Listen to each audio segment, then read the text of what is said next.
5 Leicester defenders, so it's 2 against 5, so the odds are not quite stacked for them to score a goal, Newcastle, but and again Leicester just defended very well. Siem de Jong's about to come on, the Netherlands international who's missed so much of this season with a thigh problem initially and then with a collapsed lung, but a title winner in the Netherlands with Ajax.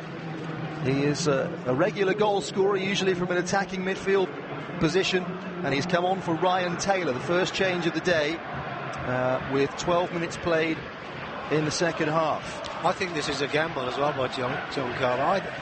3-0 down, it is a tough call, you know, but they do need a goal, and I understand it being an attacking substitution, but it's also giving away something defensively. I think Ryan Taylor, who we've said has been sort of the holding player in midfield, that Newcastle have probably needed more than one in there, to be honest, but I think he's now leaving his back four very, very exposed, and Leicester could go on and get more.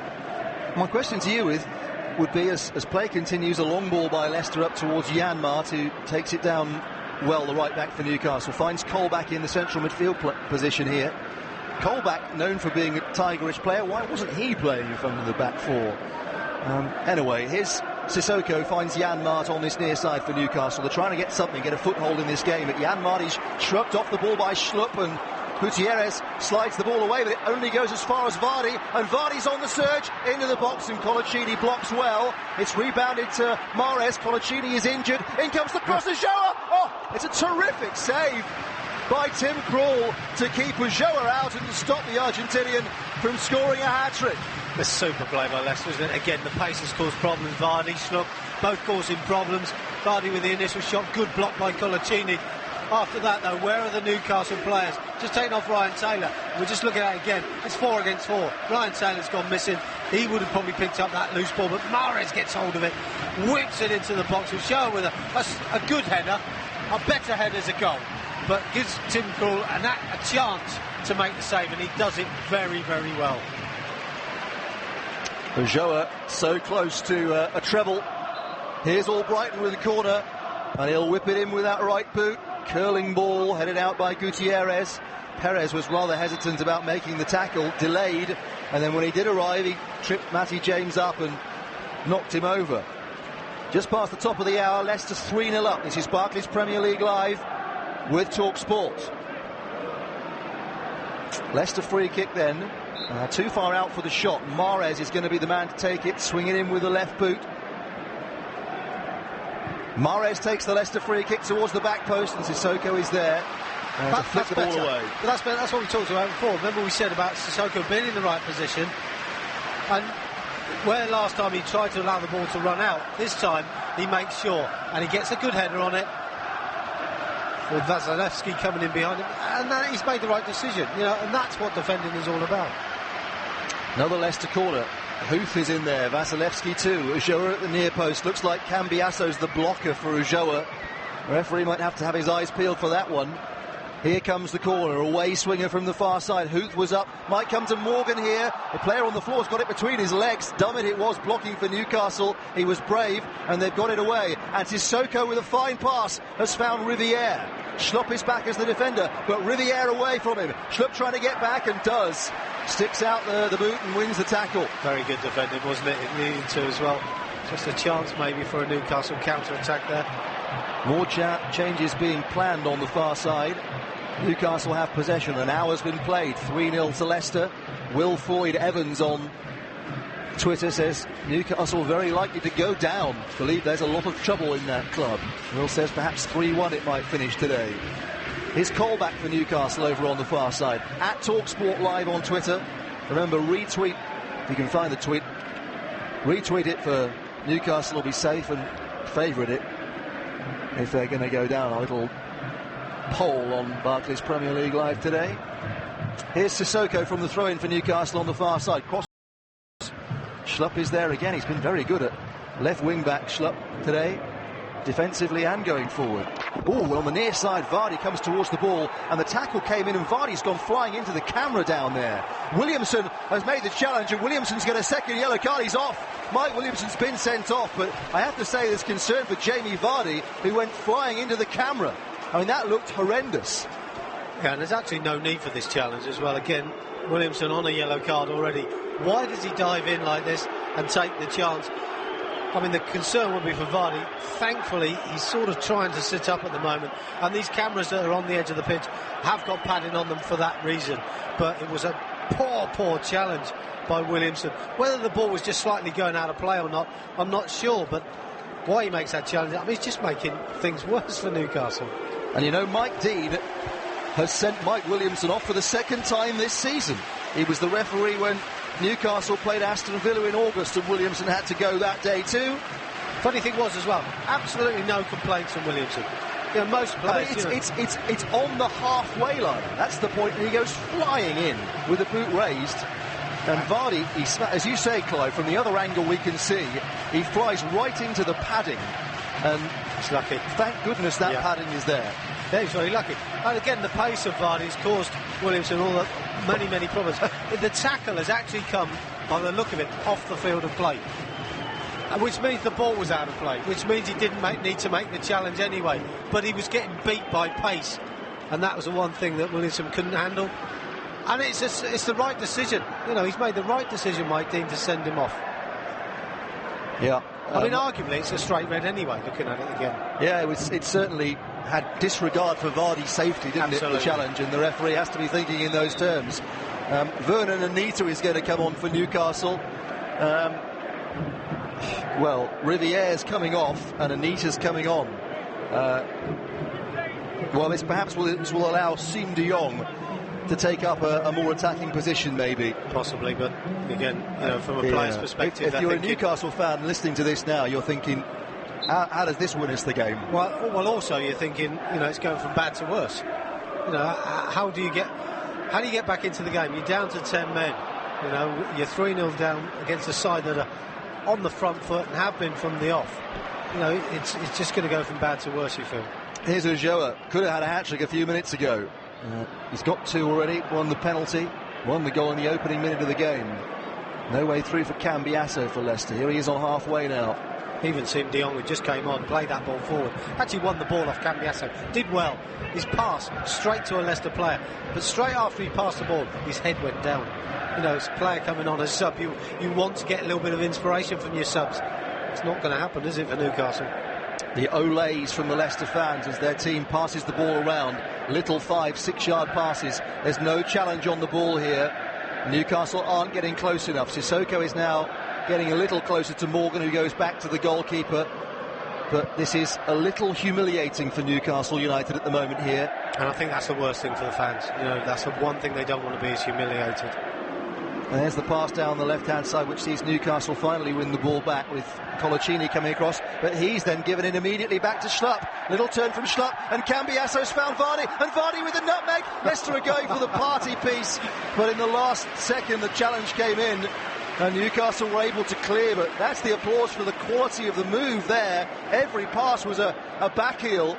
It's lovely to watch, isn't it? Little nutmegs as well. And if he gets on the end of that and finishes it, what a goal it would have been. Here's Anita for Newcastle. Anita's cross towards Sissoko. Cambiasso back with a volley clearance. Good defended by Cambiasso. Again, getting back into a good position just to stop the ball going all the way through to Sissoko. Still working hard, Leicester. Janmark with the cross from the right. Sissoko's got his hands on his hips as if he's out of puff. Mind you, that delivery into the box was a poor one as well. Yeah, nothing seems to be going right for Newcastle. You know, they're going to have some tough games. Last few games of the season, it's going to be really tough. Oh, dear. A missed challenge from the defender from Dummett, and Vardy's away. Ulloa's waiting in the centre. Colaccini slides in. Now Vardy tries to find Ulloa again. Colaccini denies him. Here's James arriving. James wide to Vardy. Now Mahrez. Cambiasso's coming into the penalty box. Mahrez goes for a little walk with the ball out on the far side. He's up for more taunting, I think, Riyad Mahrez. He has the ball on the right wing, can't get between the two defenders, Anita and Gutierrez. And here's de Jong for Newcastle. Last quarter of the game approaching.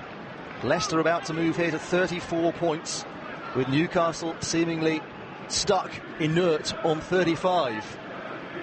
Newcastle have the ball at the back. Their last three games, Newcastle, at home to West Brom, away to QPR, and then at home to West Ham United on the last day.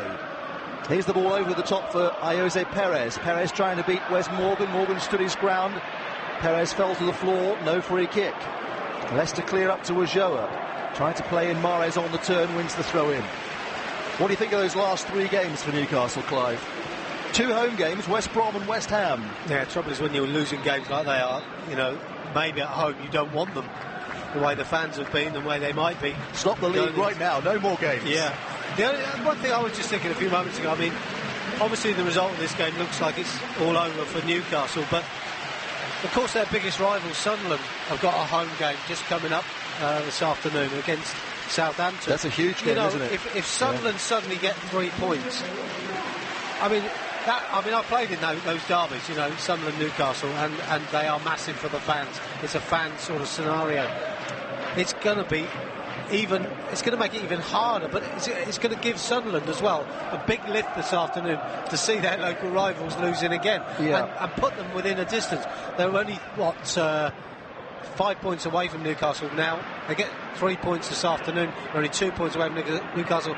It's going to give them a huge lift, and it's going to hurt Newcastle even more. Here come Leicester again. That was James trying to get on the cross from the right-hand side, sliced the volley towards the corner flag, and it goes out in the end for a throw-in. Sissoko just watched it. He thought it was going out for a goal kick, and now he's got a throw-in in an awkward spot right by the corner pole. On Sunderland, arguably they could have, their position would have been stronger had Newcastle won today, because it would have left Leicester much closer. So a difficult one for Sunderland fans to work out today, perhaps. But well, they like seeing their local rivals lose anyway. They certainly do. That'll give them a lift, if nothing else. 3-0 to Leicester, and Schlupp on the charge, but couldn't quite pick out Vardy with the pass forward. And Vernon Anita, who is now playing at left back after the reshuffle, hits a long pass forward, and it goes all the way through to Schmeichel. While Clive was talking a second or two ago, Leicester made the change. Vasilevsky's come off, and Delette has come on for Leicester, defender for defender. 68 minutes on the watch, 3-0 Leicester. This is Barclays Premier League Live with talkSPORT. As Leicester trying to play the ball forward towards Vardy again, but Krul comes out. Well, a great deal that Tim Krul could have done about any of the 3 Leicester goals today. Here's Colback for Newcastle down the right. Janmaat making a run outside, and Colback plays it back in field to De Jong. De Jong wasn't really aware that there were players storming around him, and Mahrez won the ball. De Jong wins.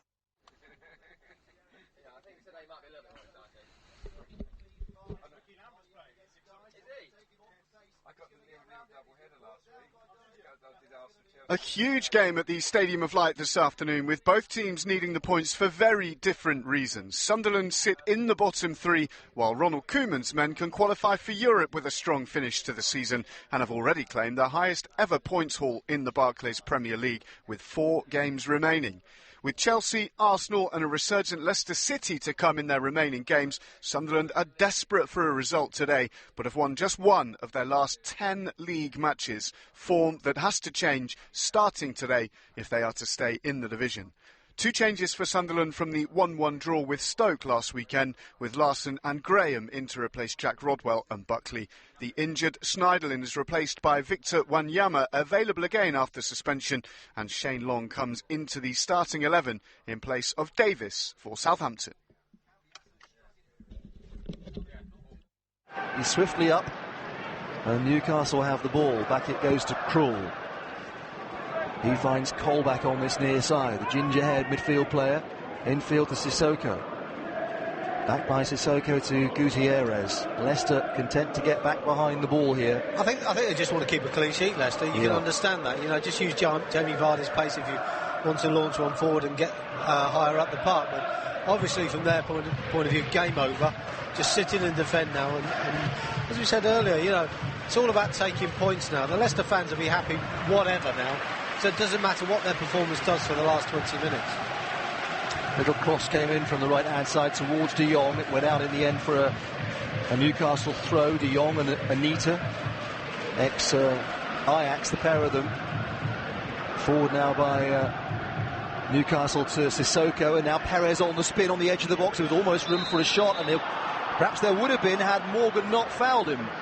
And is Morgan going to get a yellow card here from the referee? Difficult to see how much actual contact there was on Perez, and Perez has gone down 2 or 3 times just because of Wes Morgan's physicality. I mean, he's a big, strong, tough lad. Just seeing it again. Well, I just think maybe the ball's got away from Perez slightly. He's tried to do a little trick. Well, yeah, you can see maybe they're coming together. Just didn't allow Perez to turn. Free kick, 2 or 3 yards outside the box, slightly to the right-hand side. Yes, I mean, it would be amazing if Newcastle were to launch a comeback in this game and really trouble Leicester, given the context, particularly in the second half. Well, a goal will make a difference, you know, and I think it will start to ask questions. And this is a good opportunity. It looks like Jack Colbeck to take it. Colbeck, the favourite, curls it over the wall and into the gloves of Schmeichel, who read the situation perfectly and caught the ball. Well, even that didn't work properly, did it? I mean, there's no pace, there's no power in it. Very difficult to get it up and over when it's so close to the edge of the penalty area, but Schmeichel in a great position. Mickey Brown on Twitter says, I see QPR and Burnley going down, Leicester will survive, and it does look like that at the moment, Mickey. This will be a 5th win in 6th for Leicester today, unless something extraordinary happens in the last 18 minutes. 3-0 as James brings the ball clear for Leicester on the counter. He's urging Albrighton to get up outside him and then threads the ball in behind for Vardy. Good pass, Ojoa in the middle. Can he find him? Oh, he can't. Just too high, the cross. That's unlucky. Yeah, Ojoa smiles as he turns away, but... he knows that. That's unlucky. That's a good run, but again, poor defending.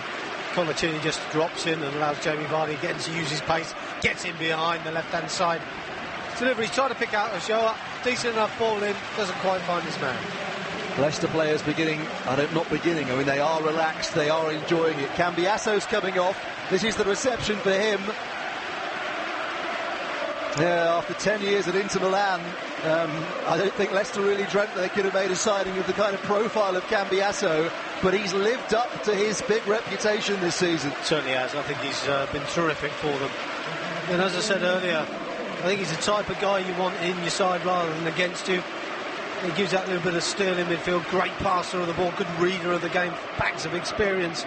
But I think also in the dressing room, that's where he probably really does come to the fore. You know, you want that experience in that dressing room, especially having just got promotion. Big hug for Cambiasso as he came off. Dean Hammond has replaced him. Newcastle have made a change also, and it's Perez who's come off, and young Adam Armstrong, the 18-year-old, part of the England under-17 squad that did well last summer. Yeah, and he scores goals, you know, but he's got to be given the chance. You've got to create for him. You know, he's a good young prospect, but again, sometimes when you bring in young lads in, it's a poor challenge. Colbeck on Vardy, lunging in. When you bring in young lads into this situation, 15 minutes to go, down to 10 men, 3-0 down, no, it doesn't sometimes always do him the world of good. But he can score goals, so credit to John Carter to give him the chance, you know, because he'll just be thinking, can I score? 15 minutes to go. Frankly, a Leicester 4th looks more likely than one back for Newcastle at the moment. Just going to say the same. I think you're absolutely right. Williamson sent off. Remember, Newcastle only have the 10 men. Mahrez takes the free kick in, headed out by Janmaat. It's time here for Hammond to shoot, the substitute, and he blazes it over the crossbar. Blazes it over with a big smile on his face. He knows it was a poor. Never went with any conviction, Hammond there. And having said that, you know, you look at defending again for Newcastle. I know they're down to 10 men, and it's difficult for them. But absolutely no one on the edge of the box to try and stop Dean Hammond from getting the shot away. Aaron Stewart's been in touch on Twitter. Hello to you, Aaron, down under, listening from Australia. He says, supporting Newcastle is so frustrating. I can almost see you typing that out with gritted teeth, Aaron. It's painful, I think, more than frustrating as well. Probably a bit of both. Oh, dear. Such terrific fans that Newcastle has, and they're in such great number, and this team at the moment does not do them justice. 3-0 down to Leicester City, who won the championship last season, and are going to get to 34 points here.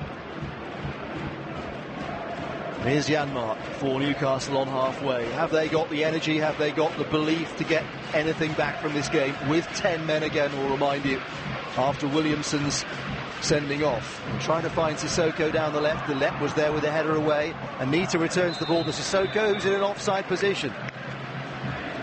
And it doesn't look remotely likely at the moment for Newcastle. Burnley are bottom, of course, with 26 points. They're away at West Ham today. QPR have 27. They're at Liverpool. That's our featured game from 3. Remember, all of these games are available in full via the website talksport.com. Or you can download, if you haven't already, the TuneIn app, the OneFootball app, perhaps the talkSPORT app as well. Sunderland have 30 points. And they're playing at home to Southampton today. What a big game that is. They've got what appear to be even tougher games than that to come, Sunderland. Their run-in is hard. Then it'll be Villa 32, Leicester 34 with Hull, and then Newcastle 35. Delette battling for the ball with young Armstrong over on the far side of Newcastle. Referee Mike Dean's there, so it's gone behind. It'll be a goal kick to Leicester City, who are preparing Andrej Kramaric, their record signing, the Croatian, to come on. News from the Championship, because it's been the final day. In the last few minutes, we've got this news. Bournemouth have been promoted to the Premier League as champions. Watford also promoted, but they finish the Championship season in second place. The change being made at the King Power Stadium is that Leonardo Ulloa, having scored twice, is coming off. So Bournemouth and Watford will be part of Barclays Premier League Live next season. Meanwhile, the playoff spots, Clive, are filled by Norwich, Middlesbrough, Brentford and Ipswich. That means that Wolves and Derby have missed out on the last day. Brentford in the playoffs with a chance of getting promoted to the Premier League. You can follow those playoffs with talkSPORT on talksport.com. And if you aren't familiar, I'm sure you are familiar with them, they are usually extraordinary in terms of the drama and entertainment that they provide. Well, back to the Barclays Premier League, and Leicester are leading by 3-0 against Newcastle. What about Bournemouth in the Premier League next season? I think it's a fabulous story, isn't it? Bournemouth, who'd have expected that? As I say, give the manager a massive amount of credit. What a job he's done there. Bournemouth have spent some money with a Russian backer. Watford have played some splendid football as well, scoring plenty of goals too, haven't they? Yeah, it'd be interesting to see, of course, always what happens next season. 3 teams that get promoted. We're looking at one from last season today in Leicester, that, you know, how tough it is to stay in the Premier League. You know, that's the toughest. You get there by playing whatever style you want to play and how you go about your business, but it's a completely different story in the Premier League, and I'm sure Watford and Bournemouth will find that out when the season kicks off next August. Leicester have got themselves a free kick here at the King Power Stadium. Jack Colback was pinged by referee Mike Dean, and it's maybe 35 yards out. And Mahrez is there, Matty James as well. You think it's too far for the shot, and indeed Leicester just look to try and keep the ball, with James moving it out to Delette over on that far side. Delette, tall, a blonde-haired defender. Now he's found James on the burst. Now Delette once again over on that right-hand side. Neat passing between the two, and then James just overplays it, and Newcastle can bring it away. And here's Anita in the left-back position. But Newcastle are under pressure on the ball, so Dummett has to lift it forward. And Delette is there to win the header for Leicester. Now nodded forward by Hammond. You know, I was just wondering if Newcastle, you know, after the sending off, and that's tough, but, you know, I wonder if they can get some pride back, you know, for themselves, for the fans, for the football club. But it hasn't happened. You know, sometimes 10 men can be very, very difficult to break down, but still we're seeing the gaps. I know they're down to 10 men, and they were never going to win the game once they got the sending off, but you get some pride back by looking resolute, looking strong, looking like you're not going to let anything else go in, but they're still leaving huge gaps, Newcastle, and as you said before, Richard, it certainly does look like Leicester might, if they wanted to, score a fourth as opposed to Newcastle getting one back. 10 minutes to go. 3-0 Leicester is the score here on Barclays Premier League Live. Vardy thinks he was fouled there out on the right-hand side. He has been by Paul Dummett, and Dummett, who has been booked, is now in danger of receiving his second yellow card.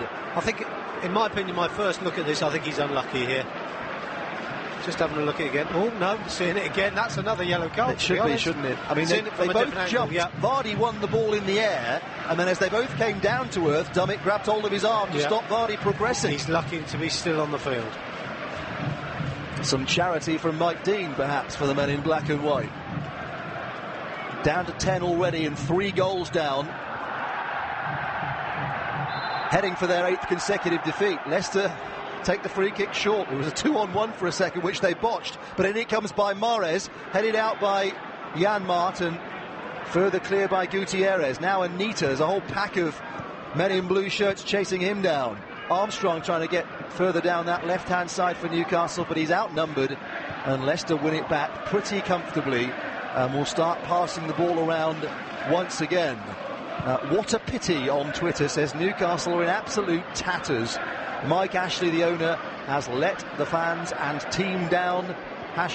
#big time. A lot of the blame from the Newcastle supporters is going in the direction of their owner, who they feel has not invested in the club as he might do. He is an extremely wealthy individual, Mr. Ashley. At talkSPORT Live, if you want to add your thoughts to the mix. As Leicester maintain possession with James and Albrighton on the halfway line. It's just turning, it's sort of a party atmosphere almost at the King Power as Leicester find Vardy on the break. So often they're finding him on that right channel. Then the low ball comes in from Albrighton, but Krul is there to fall on the ball for Newcastle. Yeah, it's just one of those games where you feel the Newcastle players just want to get off the field and play now. I mean, Leicester, I don't think they've not got an answer. With 10 men they haven't got an answer, but from Leicester's point of view, clean sheet would be nice, but just using Vardy's pace every single time to get themselves higher up the park, and it's worked a treat for Leicester. Yeah, it's killing Newcastle, isn't it, in behind every time. It's worth reminding everybody, I mean, worth reminding ourselves, really, I suppose, the way we're talking about it. Such is the difference in form between these two teams that at the end of this, even given Leicester's victory, which is inevitable now, it appears, Newcastle will still have one more point than Leicester City. Just wonder for how long, though. Yeah. Leicester with 5 wins in 6 on the way here. Their games to come: at home to Southampton, away to Sunderland, and then at home to QPR. Well, away to Sunderland will be a big one, and then depending on the results and how they go, playing QPR at the end is massive. But the season could be all over by then. Here comes Vardy down the right-hand side by the corner flag. Dummett is tracking him. Careful not to lunge in this time. Now Mahrez, who, when he's gone on the ball in the second half, has been a real tormentor for Leicester City. Quick feet, hasn't he? Got great skill. He's looked good. His balance has been terrific. I'm just looking at Newcastle at the moment. They're treading water. You know, they're feeling very leg heavy at the moment. Vardy almost played in again on the angle on the right side of the box. It's where he's always lurking, but out comes Krul again. They just want to go home, the Newcastle players. They've had enough. Yeah. They just want to accept that they've been beaten and maybe move on to the next game, but it's going to make even the next game even harder. Tell you what, Nigel Pearson had that ostrich rant in midweek. If this is going to be the result, I tell you what, Nigel, pick another crazy animal, do it all again. 3-0 to Leicester City. Here's James with the ball forward. Up it goes towards Kramaric. He's nodded it on intelligently. It's Vardy again, on the right again. Kramaric near post. Here they come at the back post. Hammond was arriving. Cole backtracked his run at least, and the ball drifts out for a Newcastle throw. Yeah, to be fair to Jack Colback, you know, he's worked hard in there today, but he's been very isolated. It's been very difficult for him. I think he's a wholehearted, honest player, and he's really given everything, and just got back into the 6-yard box just inside the last, coming up to the last 5 minutes. You know, some of the other players wouldn't have done that. Yes. So I name one of them. Well, Sissoko made the foul there on Richie Zalette. I think, again, I spoke about him before the game. I just think he's one player that has given up the ghost for Newcastle, and I think that's like a virus within the dressing room, and we've seen it again today. His performance has been very, very poor. All the more so because he's potentially the best player at the club. Absolutely. You know, everybody who's seen him play knows he can do so much better, and he's just not given enough. 85 minutes played, Leicester lead Newcastle by 3-0. You are listening to Barclays Premier League Live with talkSPORT. Treatment here for Jamie Vardy, little break in play. He's had to have some pain-killing injections on a foot injury recently, so he's done his good work through the pain barrier. Well, the Leicester fans must be absolutely loving this, what it's like to be a Newcastle fan, listening or watching, I dread to think, quite frankly. But, yes, it will have been a black mood for some time amongst Magpies fans, and well, to witness this Leicester City momentum and this whole swell of enthusiasm for the team and the way the team is responding and then leading that again, can't make it any better. Vardy is limping towards the touchline. He's had a problem with a foot injury. He's been good, yeah. Absolutely terrific. You know what he does? He does what he's good at. And I like players who do that. He doesn't try and make it difficult for himself. He comes forward and checks in behind and uses that pace to zoom in behind defenders. And he stretches teams. It gives them problems. It's difficult to defend against when you've got pace like that. But you've got to use it properly. And he's for one does. He doesn't try and do things that are hard for him. He does the simple things correctly. Here he goes coming again. And Kramaric is waiting in the centre for the cross. Brighton was the man playing it in there. But how simple was that, Richard? From a simple free kick. The ball should never, ever have got in there. And yet they get it between the left back or left-sided Anita. Centre-back's done it. He's in the wrong position. And it's just too easy. And it's been like that for most of the game.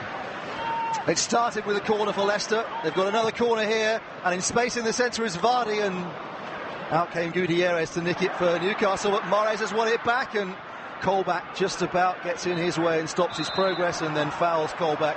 And it will be a Newcastle free kick. A little bit of a nod of the head to Leicester's recruitment as well. We know they've spent money on transfer fees and wages, but they took Jamie Vardy from Fleetwood Town, who were a non-league club, albeit going up at the time. They found Mahrez in the French second division playing for Le Havre. But it just proves there are players out there. If your scouting system's good enough, you don't always have to get the checkbook out and spend as much money as possible. Here's Jan Mark for Newcastle, right corner of the penalty box. They're on the front foot here. Armstrong now inside the box, turning, finding Siem de Jong, space for a shot, and at the near post, Schmeichel took no chances. It might have been going wide, but he's got both wrists to it anyway. Yeah, I think de Jong's got a better chance here if he takes it first time, but he decides to have a touch, and then he's got the angles a lot harder, and it gives Schmeichel a chance to make the save, although I agree with you, I think it was just going wide, but he just made sure. 2 minutes to go. Newcastle corner. Going to be taken from the right-hand side by the left foot of Jack Colback.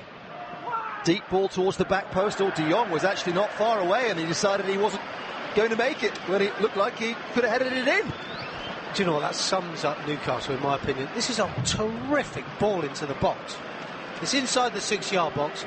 Newcastle have got 2 players against 5 of Leicester. Often when you see an in-swinging corner coming in, they load the 6-yard box. And for some reason, obviously the situation they're in, Newcastle, but still nobody trying to get a goal, get some consolation out of this game.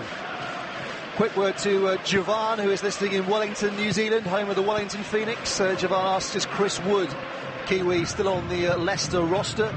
He certainly is, Javan. He's on the bench today. We haven't seen him, as you know, but had 6 weeks on loan at Ipswich until recently. He's on the bench today, and Kramaric running in behind there, can't get on the end of it. Offside flag is up. Here's a stat for you, Clive.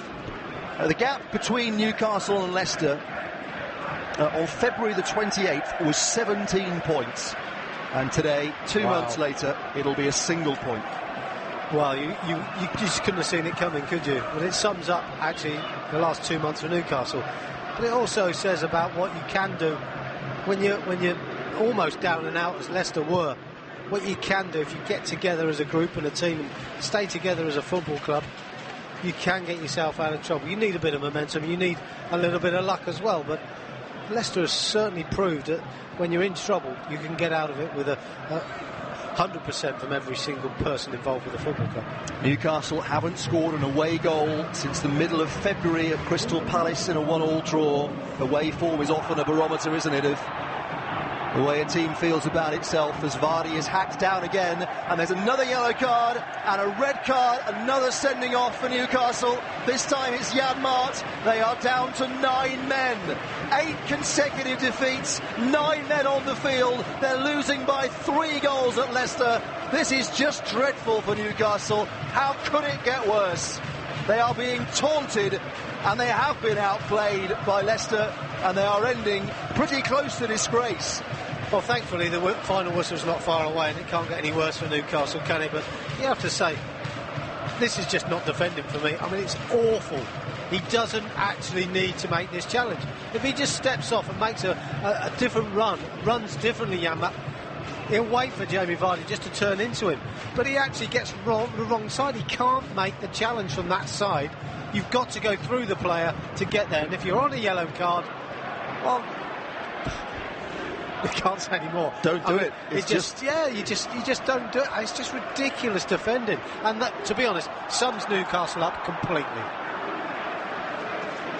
John Carver walks away from the side of the field with a shake of the head, looks towards Dave Watson and Steve Stone, his coaches, neither of whom look back with any kind of positivity as Hammond drives a shot from 30 yards well wide of goal. There's no more to say, is there? What can they say? What can they say? Nothing the assistants can help you out with now. John Carver has to stand up and be counted.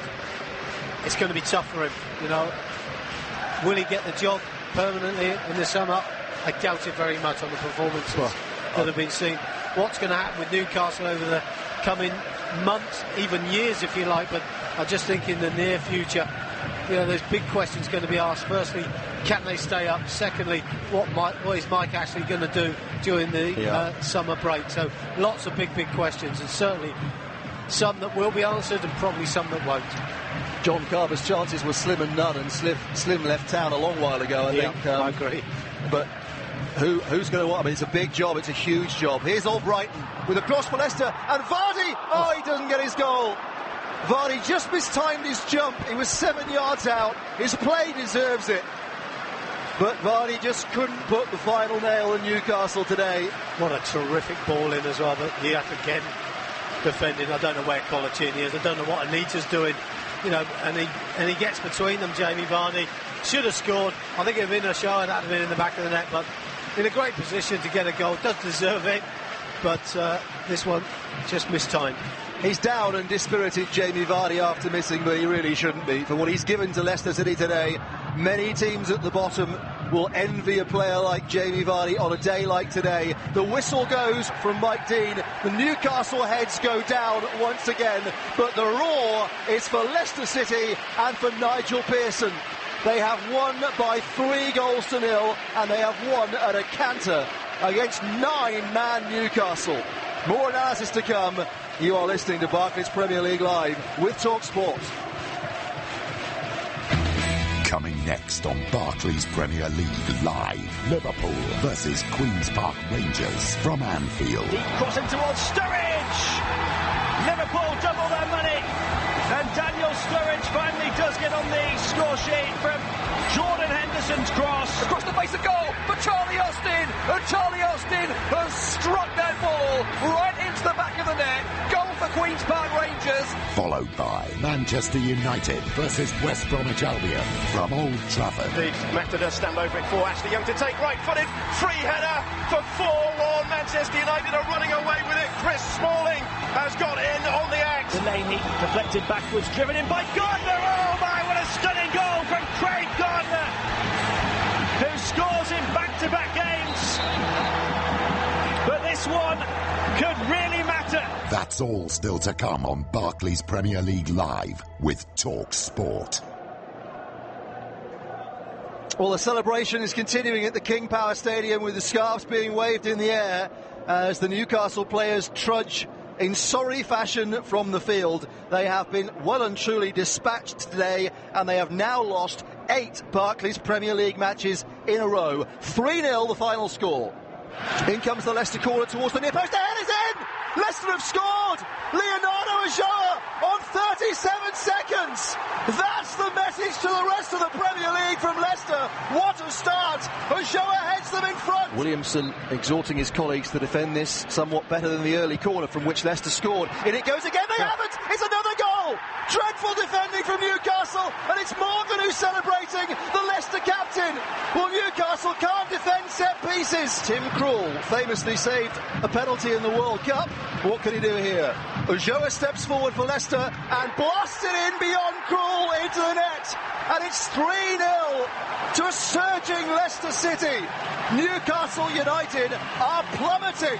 This will be 8 losses in a row for the proud North East club, and they are right in the relegation mix. 3-0 to Leicester.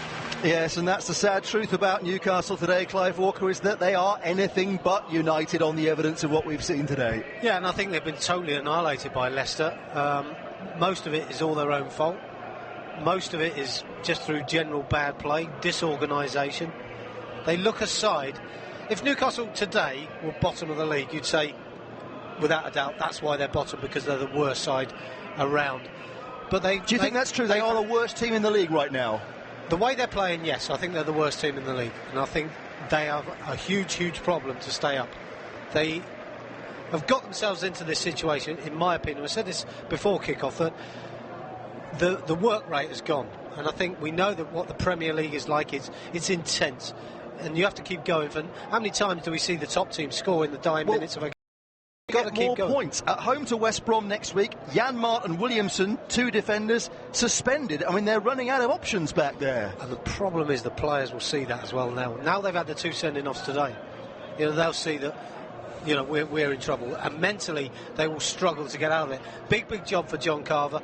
How does he get the points? Goodness knows. Because how do you reorganise a team that are in that much trouble? We said it right from the off. The first goal, for me, was a poor attempt to try and clear. Sissoko being the main problem. But to be honest, it's the whole team. It's not just Sissoko. 20 seconds. Let's give some credit to Leicester City. Absolutely. You know, their desire, their drive, the manager's job that he's done over recent weeks has been nothing more than fantastic. Today's performance, absolutely terrific. The effort from Vardy and co was there right throughout. Well, we could see hard. that. They worked hard, and if you work hard, you get your results. Been a pleasure, Clive. Thank you very Richard. much for your contributions today.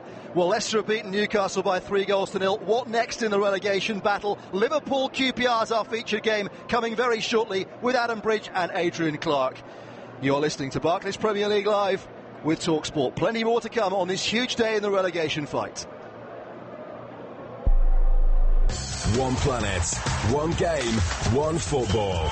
The all-new One Football app is available right now for iOS, Android and Windows phones.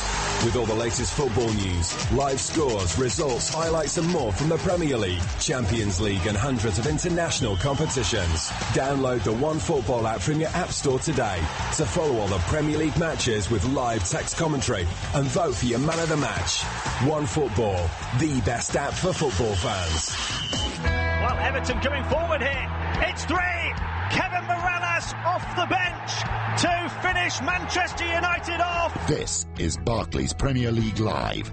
Exclusive global Premier League radio commentary and post-match analysis. Found his way towards us, back to Arnautovic.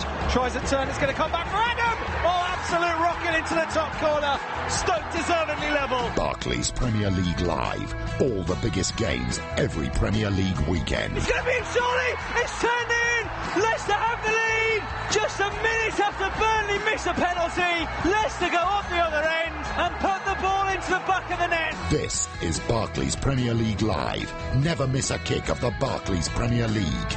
All weekend, every weekend. Here's Kolarov, who thought his goal had won the game. It's a good delivery, and it's turned in by Fernandinho. They were 2-0 up, they were pegged back to 2-2, and Fernandinho, with his 3rd goal of the season, makes it Manchester City 3, Aston Villa 2. Exclusively live Barclays Premier League action throughout the season. This is Barclays Premier League Live. Oliveira goes one way, and the ball into the channel finds him. Back across the face of goal! And there it is! Goal number 3 from the unlikeliest of sources for Swansea City, Jack Cork. This is Barclays Premier League Live. Exclusive global Premier League radio commentary and post-match analysis. Ramirez plays it in Doyle, and Doyle is seeing it, and he does, and it's Hull City who will take all 3 points of the afternoon, where they needed to get the job done. Barclays Premier League Live. Exclusive worldwide coverage and full match commentary of the Barclays Premier League. Here comes Spurs looking to get back on terms, and they have for the 2nd time in the game. Spurs have got themselves level. talkSPORT live on TuneIn. This is real radio. Back in the net! Hear every Barclays Premier League match live, including next weekend's match between Chelsea and Liverpool. Hazard to put Chelsea in front. A delightful finish from Eden Hazard. Every kick, every goal from the home of football on TuneIn in association with talkSPORT.com, official global audio partner of the English Premier League. The Barclays Premier League Live. Oh, would you believe it? Don't miss a single second of the most exciting competition in world football. They've done it. They've turned it around. Bringing you all the goals, the drama, the controversy, the exhilaration, the highs and the lows. Oh, it's a magnificent goal. This is Barclays Premier League Live. Welcome to our coverage of Liverpool against Queen's Park Rangers from Anfield. I'm your host, Adam Bridge. Alongside me is the former Arsenal and Southend United winger Adrian Clark. You're listening to Barclays Premier League Live with talkSPORT. Now, the biggest fight of the weekend may be taking place in Las Vegas later today, but this afternoon we'll concentrate on the fight to stay in the Barclays Premier League. Leicester's win over Newcastle puts the pressure on Villa, Sunderland, Burnley and Queen's Park Rangers, who all kick off in the next 15 minutes. Our main game sees Liverpool take on Queen's Park Rangers on a day where football won't be the priority for Chris Ramsey and his side. They'll need to pick themselves up following the sad news this morning of the death of their teammate Rio Ferdinand's wife Rebecca at the age of just 34. Both teams will wear black armbands, and our thoughts are with Rio and his family this afternoon. Let's run you through the two sides then for our main game. Liverpool, of course, have failed to score in their last two. A draw last weekend against West Brom and a defeat in midweek against Hull. There are three changes. Allen, Ipe and Balotelli go out. Gerrard, Lallana and Ricky Lambert comes in for his first start since Sunderland on the 6th of December. They line up with Mignolet in goal. We expect a flat back four today of Johnson, Lovren, Skirtle and Shan. Henderson and Gerrard the holding midfielders, and then Sterling, Coutinho and Lallana providing the support up front to Ricky Lambert. Ward, Kolo Touré, Moreno, Lucas returns to the bench from injury. Markovic, Allen and Ipe complete the lineup for Liverpool today. As for Queen's Park Rangers, Bobby Zamora has a slight thigh injury. He's on the bench. Leroy Fer comes in for his first start since February. It's Robert Green in goal, a back four of Anua, Corker, Dunn and Hill. It's Phillips, Sandro, Barton and Henry in midfield, and Fer will provide the support up top for the 17-goal man Charlie Austin. The bench today for Queen's Park Rangers, the reserve keeper McCarthy, Wright Phillips, Yun, Cranshaw, Hoylett, Zamora and the youngster 18-year-old Reece Grego Cox. They are your lineups for today. Martin Atkinson is the man in charge. And as I said, alongside me today is Adrian Clark. Last weekend we watched a fairly dull old affair between West Bromwich Albion and Liverpool. I'm expecting more from Liverpool today and also more from Queen's Park Rangers, because with 4 games left, they need to win 3 of these 4, don't they? They really do. I think they need to take 3 points from Anfield here today, Queen's Park Rangers, to realistically give themselves a shot at staying in the Barclays Premier League. Liverpool are there for the taking on current form. They were really disappointing, as you say, last time out when we saw them at the Hawthorns. They weren't any better, were they, against Hull City in midweek, and they desperately need a performance themselves. I don't think they can qualify for the top 4 now realistically, but they need to get some spirit back here. There's a 7-point gap to Manchester United with 4 games to go, of course. Ricky Lambert starts today. You can only but feel it's not been the dream move that Ricky wanted, obviously, but Balotelli's injured, Barini's not even in the squad today, and we know Sturridge isn't playing again this season. Is he just playing by default? Pretty much, but he could embarrass his manager today, couldn't he? Imagine Ricky Lambert scoring 2 goals, maybe grabbing a hat-trick, a man-of-the-match performance. People will be asking, rightly so, why have you left him on the bench for the majority of this season, Brendan Rodgers? I think he's been harshly treated, Ricky Lambert. It won't be easy for him today because he's bound to be slightly rusty, but he's going to be hungry and eager to score goals and to make a big impression. More to come from Adrian on Liverpool against Queen's Park Rangers, our main game today here at Anfield. As I mentioned, it's all getting very exciting at the foot of the table then, with Leicester's victory over Newcastle. The pressure then moves around the country, starting in the Midlands at Villa Park. They may be in the FA Cup final, but they're not safe yet. Everton are the visitors today. Tim Long is watching. It's the 200th meeting between Aston Villa and Everton today, and no doubt one of the most important. If the most played fixture in the history of the English top flight is to continue into next season, Villa could very much do with the points. Last week's 3-2 defeat at Manchester City sees them just 2 points clear of the drop zone, having played a game more than Sunderland. Today, Tim Sherwood makes 2 changes to the team that came so close to a point at the Etihad. And Zogbia in for Sanchez is an attacking change, and in goal, Shay Given plays in the Premier League for the first time in over 2.5 years. Guzan is on the bench. Everton will be as tough a test as any right now. Last week's 3-0 win over Manchester United was their 5th in 6 games. Roberto Martinez makes 2 changes too. Out go Barkley and Osman. In comes Naismith and Morales, who finished off United in last week's game off the bench. The Toffees looking to take advantage of the worst home record in the division. Just 3 league wins all season here for the Villains. It's Aston Villa against Everton at Villa Park. 2 weeks ago, Dick Advocaat said that 6 points would be what Sunderland needed to survive. They got 1 last week, and it meant they dropped into the bottom 3. They're out to avenge the 8-0 defeat from earlier on this season against Southampton. Watching for us is Paul Serres.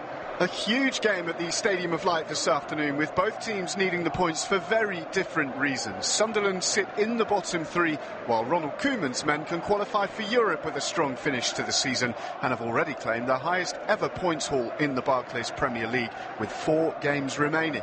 With Chelsea, Arsenal and a resurgent Leicester City to come in their remaining games, Sunderland are desperate for a result today, but have won just 1 of their last 10 league matches, form that has to change starting today if they are to stay in the division. 2 changes for Sunderland from the 1-1 draw with Stoke last weekend, with Larson and Graham in to replace Jack Rodwell and Buckley. The injured Schneiderlin is replaced by Victor Wanyama, available again after suspension, and Shane Long comes into the starting 11 in place of Davis for Southampton. Swansea and Stoke are 8th and 9th in the Barclays Premier League. They meet today, watched by James Fielder. Yes, 2 sides in a league of their own in mid-table, and both are on course of record points totals this term, with Gary Monk's Swansea already over the line on 50 points and Mark Hughes' Stoke 3 points off equalling their record tally set last season. However, both sides have dropped off of late, with the Swans' 3-2 win at Newcastle last week being their first win in 3, while Stoke's always struggling Sunderland stretched their dodgy run to just 1 win in 6. The team news: 1 change for Swansea. Yuri Amma has a foot injury. Luckily for them, Neil Taylor is back from suspension. For Stoke, 2 changes. Philip Volscheid and Stephen Ireland come out. In come Glenn Whelan and Mark Wilson. At the Liberty, it's Swansea against Stoke. A huge day as well for Burnley. They are foot of the table, 26 points with 4 games remaining. You feel they probably need to win 3 or 4 to survive. They're at Upton Park today to take on Sam Allardyce's West Ham, and Dan Wheeler is watching. It really is now or never for Burnley. No win in 5, no goal in 8 hours, no victory today, and the Championship lurches even closer. Sean Dyche makes 1 change from last Saturday's costly defeat by Leicester City. Ashley Barnes comes back in up front after returning from suspension. He and Danny Ings without goals since February. As QPR showed last weekend, though, West Ham showed little sign of knocking themselves out of neutral. Without the cut of Sacco up front and the midfield vim of the first half of the season, the Hammers have continued to coast towards the summer. 1 win in 14 ought to give the Clarets all the incentive they need. They show change also from their goalless draw at Loftus Road. Morgan Amalfitano gets a first start in 3 months. 18-year-old Reece Burke keeps his place in defence, with Winston Reid still out with hamstring trouble. It's West Ham against Burnley from Upton Park. All those games are available via the website at talkSPORT.com. If you want to follow the drama of the relegation scrap in the Barclays Premier League this afternoon, that's the place to do it. We'll keep you up to date with the goals as they go in while we watch our main game today here at Anfield, where we've just seen above a plane flying a banner saying Rodgers out, Rafa in. We'll talk to Adrian Clark about that once we've heard from the 2 managers. Coming up, Chris Ramsey, but first of all, that man, Brendan Rodgers. You know, Chris has gone in there and they're very well organised. They're all working hard. You know, you see a lot of the recent games. They're pressing the ball very high up the field, very much as a unit. And young Charlie up front with Bobby Zamora, they're a real handful. You've seen it in the recent games. Their last game, it was tough for them, but to have lost, but they still make it very, very difficult, whether it's home or away. So we totally respect them and their fight. But obviously we will focus on ourselves, knowing that we're fighting as well to finish as high as we can. You know, the games are difficult, we know that, and all games in the Premier League are difficult. We need to go out and play with the spirit that we have done in the last few games. And like I've always said, that the difference between the teams right at the top and the teams where we are is probably that little bit of quality at crucial times. You know, we have to go out and try to be positive and try to get the wins that we need to stay up.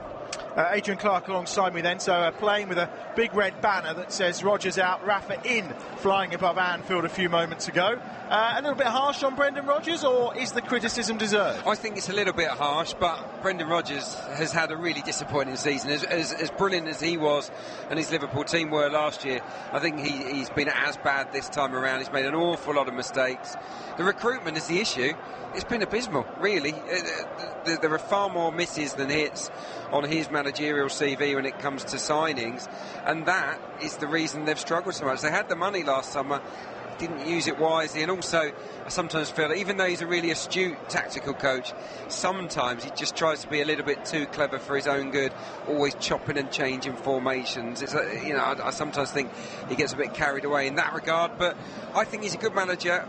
I think that Liverpool should probably stick with him in the long term. I believe he'll come good, but he'll have to learn lessons from this season because he hasn't had a good one. Crowd will be on his back today if they don't secure the win. Tough one for Queen's Park Rangers. Where are we going today? What do we think? Is that away win going to come? Or well, they've been very bold, haven't they? In their last couple of away games, they scored 4 at West Brom, 3 at Aston Villa. And they have nothing to lose. Well, they have a lot to lose. Obviously, their Barclays Premier League status is on the line, but it's come to crunch time for them. So, with Liverpool, they're for the taking in many respects. I expect them to go for it. We shall see what happens. The teams are in the tunnel. We're 5 minutes away from kick-off, and you're listening to Barclays Premier League Live with talkSPORT. One planet, one game, one football. The all-new One Football app is available right now for iOS, Android and Windows phones. With all the latest football news, live scores, results, highlights and more from the Premier League, Champions League and hundreds of international competitions. Download the One Football.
Welcome to our coverage of Sunderland against Southampton from the Stadium of Lights.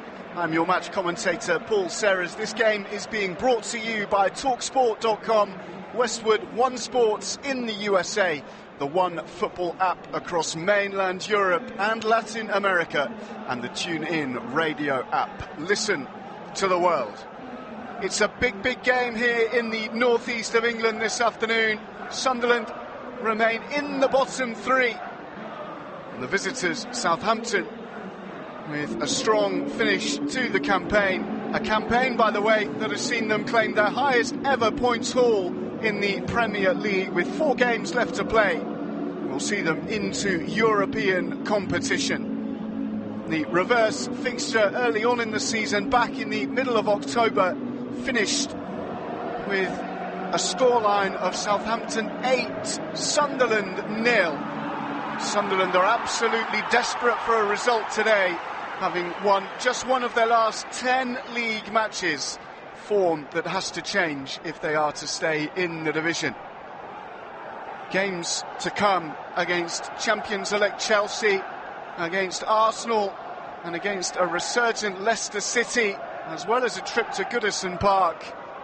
Games are running out for Dick Advocaat and this Sunderland side.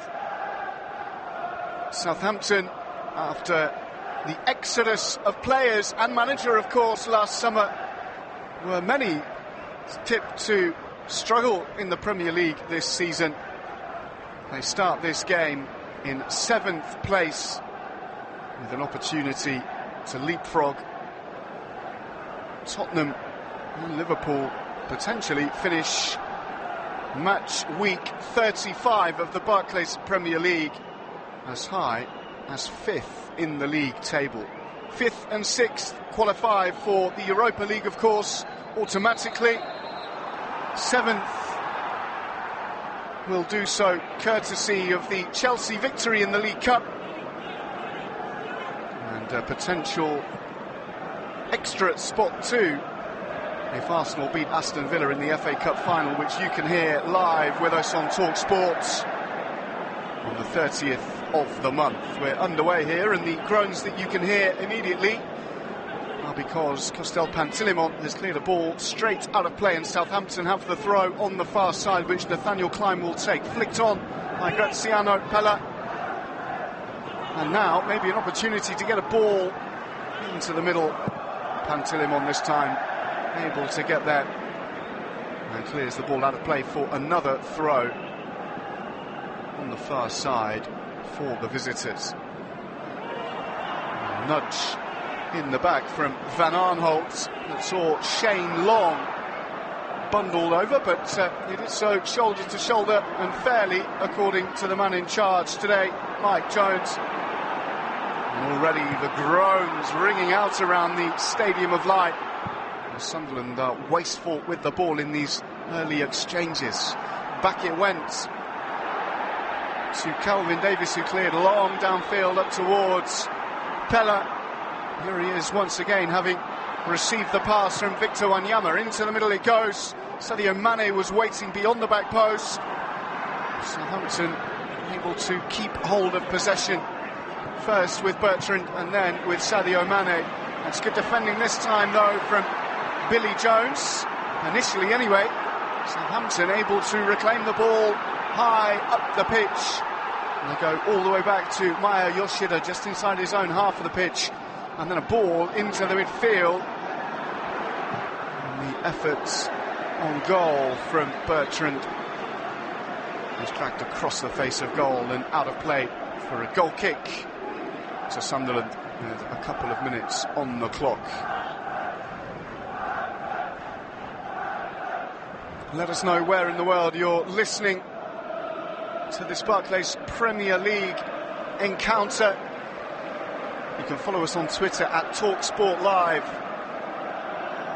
You can send us an email, tsliven@talksport.co.uk. A couple of changes for both managers coming into this one after both sides drew last weekend in the Premier League. Let's break away because there's an attack here for the home side. It's fallen to Larson, who's available again for De Advocaat after serving a suspension. And Sadio Mane takes hold of the ball and can bring it away here. Good advantage played by the referee as Southampton come forward, but the ball looking for James Ward-Prowse from Graziano Pelle was poor and runs all the way through to Pantilimon. He clears out of play intentionally this time, so Sadio Mane can get some treatment after he was fouled in the build-up to that opportunity for the Saints a moment ago. Those two changes then. Larson available again after suspension. Comes into the 11. And Danny Graham comes in too. They replace Jack Rodwell and Buckley. Morgan Schneiderlin, his season has been cut short with a knee injury. Victor Wanyama returns from suspension to take his place. And as I just mentioned, Larson also comes in. Shane Long starts the game in place of Stephen Davis, who drops down to the bench. Jordi Gomez down the bench of the Belgian. Toby Alderweireld on the free kick. Halfway inside the Southampton half of the pitch for Sunderland here. As we approach 5 minutes played at the Stadium of Light, they take it short, and they've got the overlap from Van Aanholt too. Instead, Jordi Gomez tried to get a ball into the middle. It was closed down. It's deflected off Sadio Mane and runs out of play for a throw-in on the far side for the Black Cats. Taken by Van Arnold. He gets the return pass from Jordi Gomez. This is Connor Wickham now on the left wing. Down he goes under the challenge of Wanyama. It's another foul and another free kick. Wanyama pleads his innocence, saying that it was shoulder to shoulder. It was, but there was also a left foot of Wanyama that caught the back of the right heel of Connor Wickham. And a free kick tight to the touchline on the Sunderland left-hand side, 10 yards from the corner flag, which Sebastian Larsson will deliver right-footed. A chance then for Coates and Billy Jones to go forward. Danny Graham is then in there too, waiting for this Larsson delivery. Into the middle it comes, beyond the back post, good looking ball in, and Billy Jones was there. He managed to get above his man Shane Long.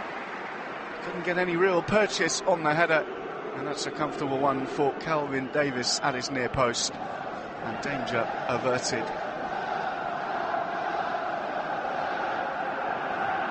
This is Wanyama. Yoshida has support on the outside from Alderweireld. Here is the Belgian.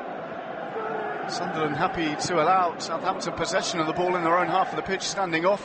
Crossfield ball picks out Nathaniel Klein, close down by Wickham, but a lovely ball round the... Well, it looked a lovely ball initially. It turned out to be a poor one because possession gifted back to Sunderland, who, with 2 or 3 short, sharp passes, have managed to find a bit of space in the midfield. Out it comes to Billy Jones on this near side. Jones, uncontested, carries the ball across the halfway line, but his pass found Jermaine Defoe in an offside position, and the free kick goes the way of the visitors. Another player unavailable, of course, for Ronald Koeman's men. There are a few of them on the injury table at the moment. It's Dusan Tadic. That reverse fixture down at St Mary's back in October was credited with 3 assists in the one game. It's only happened twice this season in the Barclays Premier League. The other was Jason Punchin for Palace against West Ham. Now Ward-Prowse with a lovely diagonal ball to find Sadio Mane on the edge of the box on this near side. Billy Jones prevents the ball into the middle, but it deflects back to Sadio Mane. He plays it back to Ward-Prowse on the edge of the box. Now Klein with a chance to get a ball into the middle, in towards the back post. It goes nodded behind by Billy Jones. And that will be a corner for the visitors on this near side of the pitch. An injury or 2 of their own, of course, for Sunderland. Giaccherini, Wes Brown, Ricky Alvarez and Stephen Fletcher on the sidelines at the moment. Good news for Southampton is that Jay Rodriguez has been involved in first team training this week. Into the middle it goes towards the edge of the 6-yard box, and then it's only half cleared towards the edge of the area. Wanyama's effort though is well off target, and that is a goal kick for Sunderland. It was Danny Graham's header away at the near post. It's only half cleared the ball out to Wanyama. His effort never troubling Costil Pantilimon between the posts.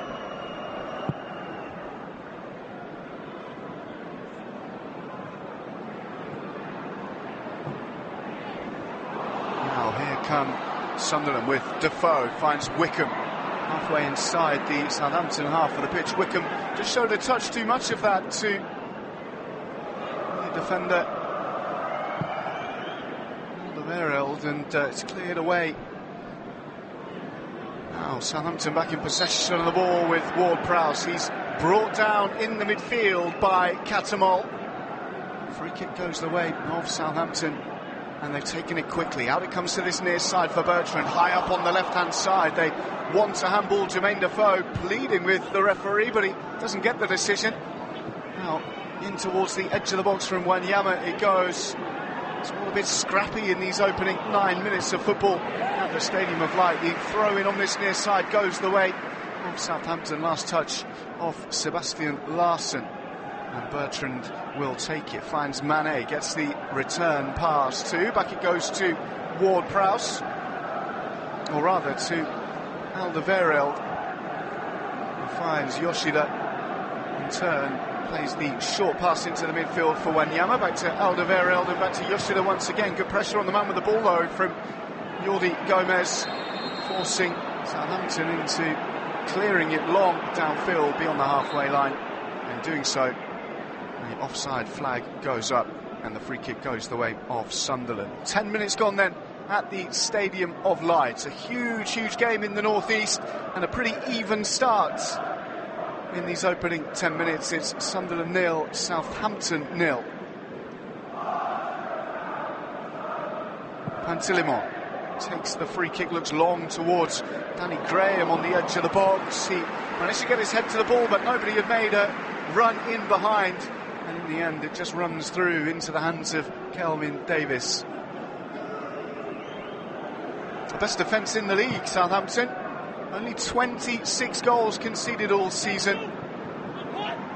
Sunderland have conceded as many here at the Stadium of Light. The worst home defensive record. Ian Larson is into the hands of Kelvin Davis, and Graziano Pelle is trying to get his body between Coates and Pantilimon, but the Uruguayan just shepherds it back for the Romanian goalkeeper, who comes out to claim at the edge of his 18-yard area. Clears long downfield, looking towards Graham, tussling with Maya Yoshida, and Jermaine Defoe working incredibly hard to prevent Bertrand from being able to clear that ball away.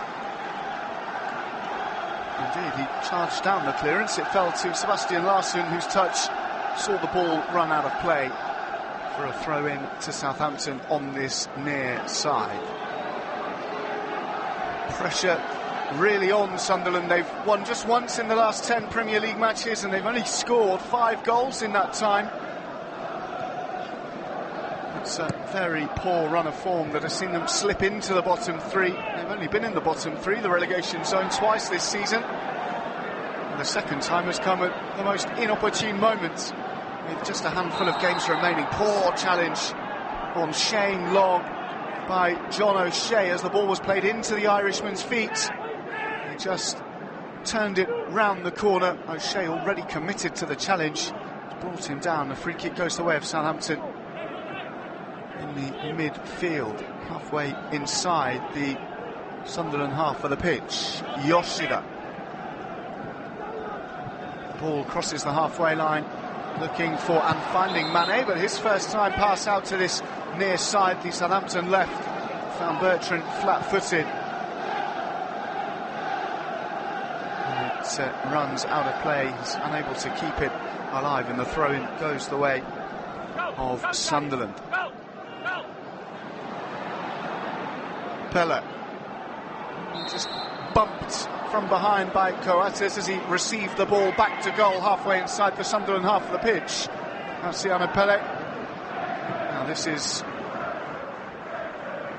Alderweireld, switches it out to the right-hand side, looking for Klein, but a real battle for the ball between he and Connor Wickham, and he was helped out very well indeed by Ward-Prowse there, and the Saints are able to keep hold of possession. Wanyama bringing the ball forward, tried to find a pass out to this near side for Bertrand. Coates, or rather Billy Jones, with enough of a touch on the ball. Pass played forward, looking for Danny Graham, found only Maya Yoshida. Yoshida is furious. He felt he was fouled. Graham, I have to say, understandably so. The decision was given as a throw-in, and here is Danny Graham. His effort is high and wide of targets, but it brings a response from the home supporters at the Stadium of Light here.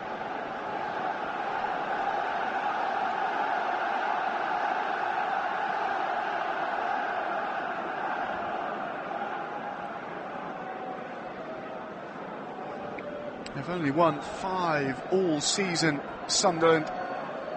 It's the joint fewest victories in the Barclays Premier League with bottom club Burnley. They've drawn 15 matches. Draws unlikely to be good enough, really, particularly when you consider the games they have yet left to come. And there's a sickening collision as two went up for the ball there.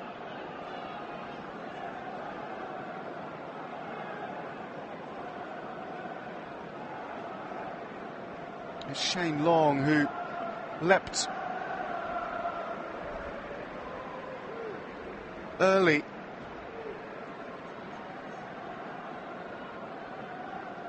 And there's some concern for the Sunderland player. I think it's John O'Shea.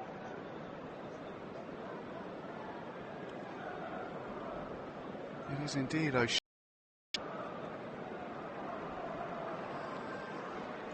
Nothing sinister in that from Shane Long. He just got up before John O'Shea, and as O'Shea rose to try and get ahead to the ball, he caught only Shane Long's elbow, and in fact Shane Long has stayed down to clutching his elbow. That was how ferocious the collision between the two Irishmen was.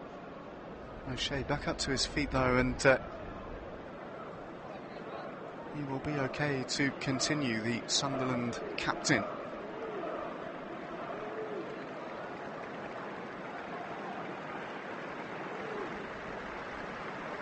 A victory for Leicester City in the early game in the Barclays Premier League today has heaped further pressure on those at the bottom end of the Premier League table. What a run it's been from Leicester. And the opposite is true too for the side that they beat, Newcastle United, who lost 3-0 at the King Power Stadium and had two men sent off too. 8 defeats in a row for John Carver's men, and they are still not safe. A victory here for Sunderland would see them within a couple of points of their great rivals. The ball played forward looking towards Wickham, cleared away by Klein. Throw in goes the way of Sunderland on the left hand side on the halfway line. It's taken by Van Arnholt. Down the line it goes towards Wickham. Manages to find a pass for Jordi Gomez. Back it went to Van Arnholt, but he couldn't find a pass beyond Shane Long, and Ward-Prowse was able to hold off a couple of Sunderland challenges. Plays the ball in the end off Catamol for a throw-in to Southampton on the far side, 10 yards inside their own half of the pitch, which Nathaniel Klein takes, goes backwards towards Jose Font. His clearance into the midfield, though, under pressure from Connor Wickham, and Danny Graham finds only Catamol, and it's all a bit scrappy here. Pella gets possession of the ball, only to give it away cheaply as he played it back in towards the midfield. And it's how to play once again for another throw-in on the far side for Sunderland, which Patrick Van Arnholt will take. Swaps passes with Jordi Gomez on the halfway line on the Sunderland left-hand side into the attacking third of the pitch for Wickham, who looks to switch it out to this near side for Billy Jones. Immediately closed down by Sadio Mane. Has to go inside instead for Larsson. Larsson back to Billy Jones on this near side, and back to Larsson once again. Good defensive shape from the visitors to the Stadium of Light this afternoon when not in possession of the ball, sitting quite deep as John O'Shea brings the ball back into the Southampton half of the pitch, stood up towards the edge of the box, and there's a chance here. Is that a penalty? Yes, it is. Penalty for Sunderland. The ball was half cleared by Maya Yoshida, a long ball in towards the edge of the box. Yoshida's header went more up than away from goal. Danny Graham saw his opportunity to nip in and get his head to the ball. He did so. But the other centre-back, Jose Font, tried to clear the ball away acrobatically. Danny Graham got there first and got a boot to the face inside the 18-yard box. And Mike Jones has pointed to the spot. What an opportunity here for Sunderland to get their noses in front on 20 minutes at the Stadium of Light. Jordi Gomez standing over the penalty. It's only Calvin Davis between he and the opening goal here.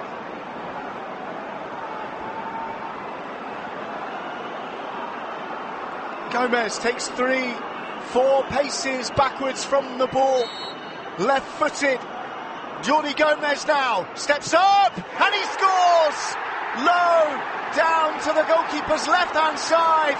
And with 20 minutes played at the Stadium of Light, Sunderland with what could prove to be a precious goal. It's Sunderland 1, Southampton 0.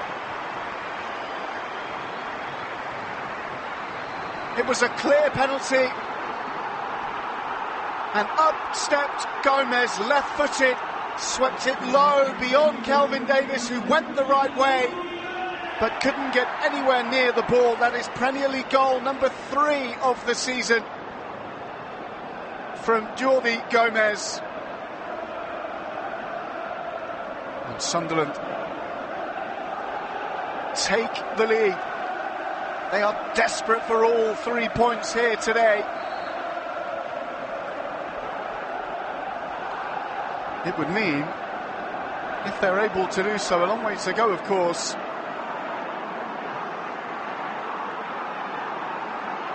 But it would mean that they, depending on the scoreline in the game between Aston Villa and Everton at Villa Park this afternoon, would mean they could find themselves outside the bottom 3, but there is an equaliser!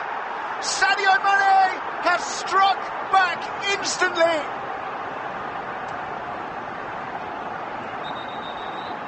Well, Pantilimon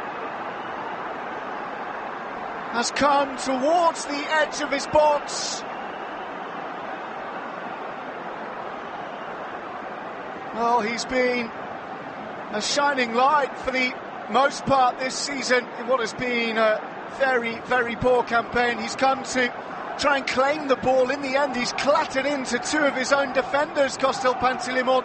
John O'Shea is one and Billy Jones the other, and it's just dropped for Sadio Mane on the edge of the box, who has rolled it in to an empty net. Well, it's disastrous defending from Sunderland. That is goal number 27 they've conceded in front of their own supporters this season. Goalkeeper and both centre-halves have gone for the same ball.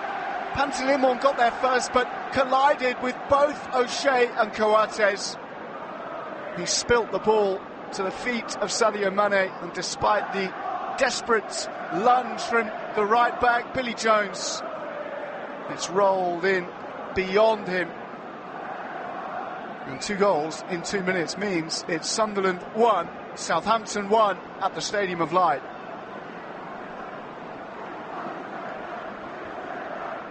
John O'Shea is receiving treatment for that collision for the second time in the opening quarter of the match here. Now here comes Sunderland once again, roared on by the supporters inside the Stadium of Light here. Alderweireld finds Bertrand, whose attempt at a clearance is charged down by Jermaine Defoe. Behind it goes for a goal kick to the visitors.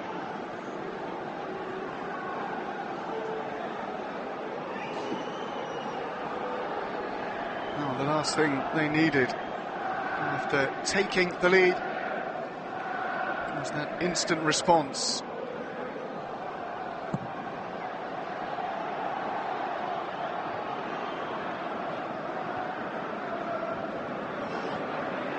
Jermaine Defoe in the centre circle, hooks the ball back over his head towards Danny Graham. It's clear, but only as far as Patrick Van Arnhold here. Wickham, Jordi Gomez drops his shoulder inside the challenge of Victor Wanyama, and that's a poor challenge in the midfield. As Jordi Gomez amidst the foul, and the free kick goes the way of Southampton. They take it quickly. Sadio Mane on this near side. Forward it goes to Graziano Pelle. And back to Alderweireld.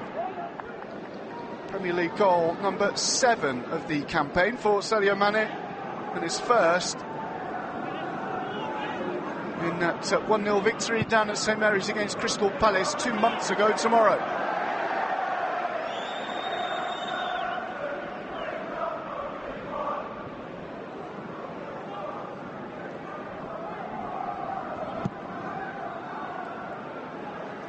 It's long from Pantilimon.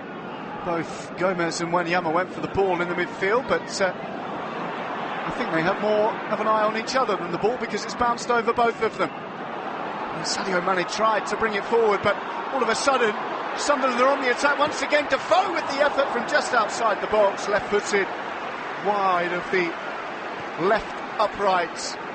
For a moment there, just as it broke, Sunderland had 3 against 2. They couldn't take advantage of the situation, and that is a goal kick for Southampton.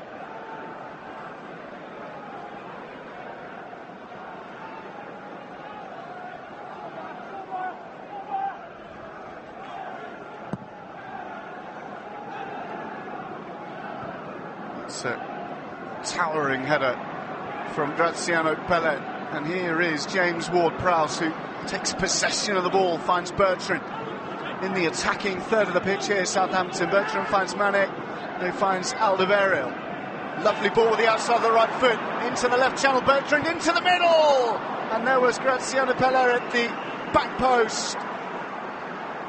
Couldn't get a telling head to the ball, unmarked as well. Huge gaps in this porous Sunderland defence in these 27 minutes of football.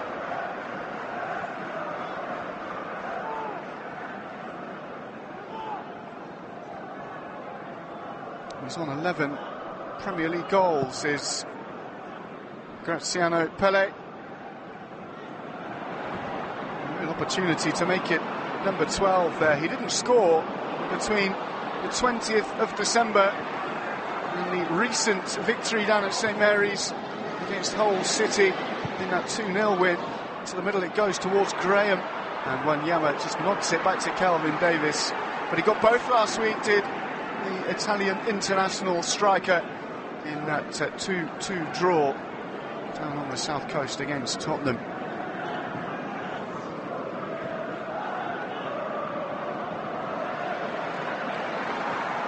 Wickham. Jordi Gomez now, but being pursued by Ward-Prowse in the midfield. And they just to find a pass out to the right wing for Billy Jones. His ball forward was a poor one for Sebastian Larsson. Larsson got there ahead of Bertrand, but couldn't keep it under control. Sadio Mane able to take advantage, and the home supporters becoming restless here as Jose Font brings the ball out of defence, and is still in possession here, 15 yards inside the Sunderland half of the pitch. In the end, has to turn around and go back to Yoshida, who finds Wanyama, who in turn lays the ball out to the left-hand side for Bertrand and gets it back. Loose ball forward there from Wanyama, but gave the ball away, only for it to be given straight back to him.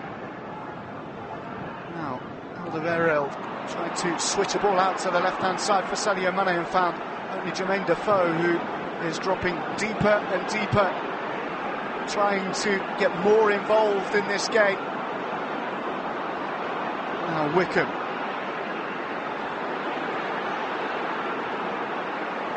Larsson out to the near side now for Jones. Back to Larsson once again. They're keeping the ball, but in order to do so, they've gone all the way back to Costil Pantilimon, who finds O'Shea. Sebastian Coates allowed to carry the ball up to and beyond the halfway line. Swaps passes with Jordi Gomez, and then out to the near side for Jones it goes. He's got support further down the right-hand side from Danny Graham. But out of play it's gone. The throw-in goes the way of Southampton.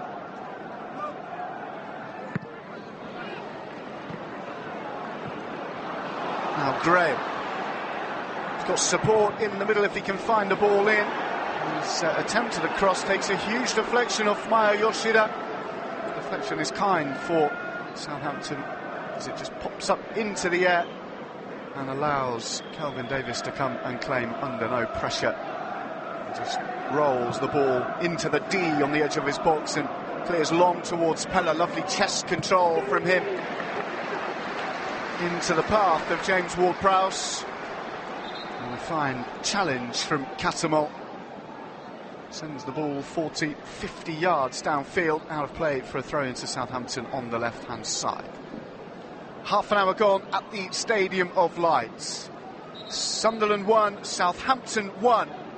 2 goals in a minute. Jordi Gomez from the spot on 20 minutes. And then a defensive mix-up between Pantilimon, O'Shea and Coates. Presented the ball to Sadio Mane on the edge of the box, who rolled into an unguarded net to make it 1-1. John O'Shea, having been clattered first by Shane Long and then by his own goalkeeper for that equalising goal, has had to be replaced here. On has come the Argentinian Santiago Berghini. It is a loss for the Black Cats with just half an hour played.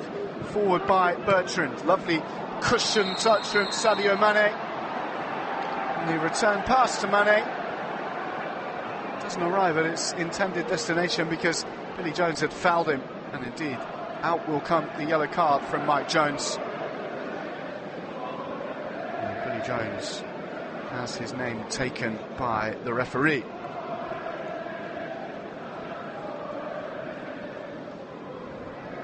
Booking number 7 of the season for the former West Brom and Preston North End man, Billy Jones.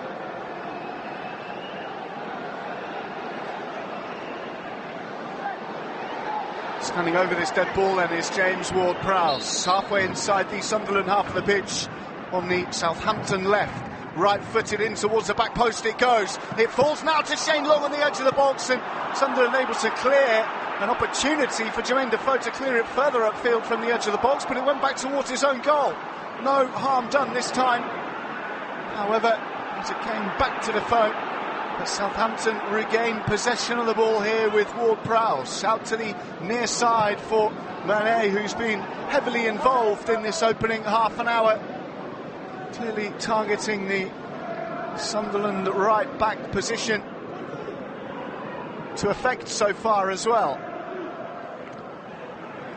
Coates up for the header with Graziano Pella. He won the ball, but only gave it to Shane Long. This is Pella once again. Heavy touch from him allows Sebastian Larsson to nip in and take possession.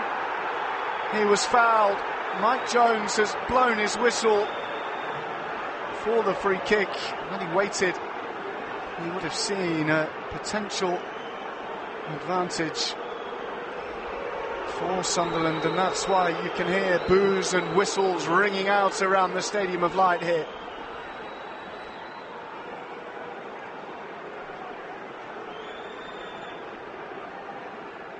Pantilimon will take charge of the dead ball halfway inside the Sunderland half of the pitch.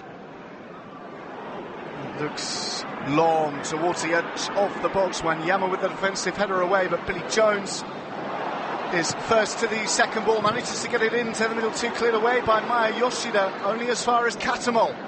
Tries to turn away from the pressure of Ward-Prowse, able to find a pass into the centre circle for Coates, keeps it moving out to the far side for Van Arnholt. His ball forward is poor. And runs all the way through to Kelvin Davis. Nervy times for the Sunderland supporters inside the Stadium of Light. Lots of energy around, most of it negative so far, has to be said. Bertrand, Yoshida misses out Wanyama and finds Jose Font, the captain, out in the right back position, back inside into the centre circle for Wanyama, keeps it moving again for Maya Yoshida. Forward ball this time for Sadio Mane. Billy Jones has fouled him again. Need to be careful here, Billy Jones. Already booked and already penalised for a couple of fouls since that booking, which only came a couple of minutes ago.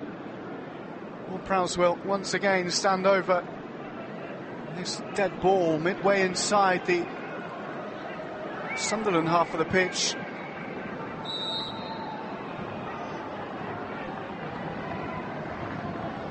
Yoshida forward, Jose Font too.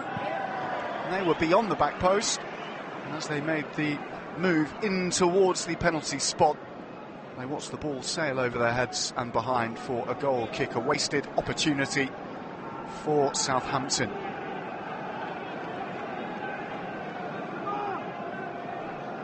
Download the talkSPORT app on iPhone, Android and BlackBerry devices. Don't miss a second of the action in the Barclays Premier League this season with